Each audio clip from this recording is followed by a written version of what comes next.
যে আমি তার বক্তব্য যখন শুনতাম, তার মাথা নাড়ানো, তার হাত নাড়ানো, এটা দেখে আমি কলিজা দিয়ে এটা বুঝতাম যে তার এই কথাগুলো কোনো রকম নাটক বা মেক নয়, বরং হৃদয় উৎসারিত কথা।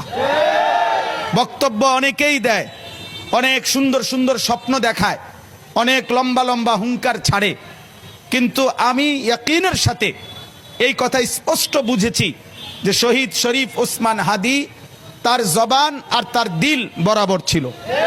সে হৃদয়ে যা লালন করেছে তা জবানে উচ্চারণ করেছে। অতএব আমি শুধুমাত্র এই এতটুকু কথা মনে করাইতে চাই, আজকে ভারতীয় আধিপত্যবাদের দোসররা, তাদের এটা মনে করা উচিত, ভারত থেকে তারা আমার দেশের জুলাই যোদ্ধাকে ঘাড়ে গুলি করার পরামর্শ দিয়েছে, মাথায় গুলি করে তাকে শহীদ করেছে। বাংলাদেশের জনসংখ্যা কম হতে পারে, তোদের ভারতের জনসংখ্যা বেশি হতে পারে, কিন্তু রব্বে কাবার কসম, আমার বাংলার 18 কোটি জনতা জীবন দিতে যতটা পছন্দ করে, তোরা বাঁচতে যতটা চাস বেটা।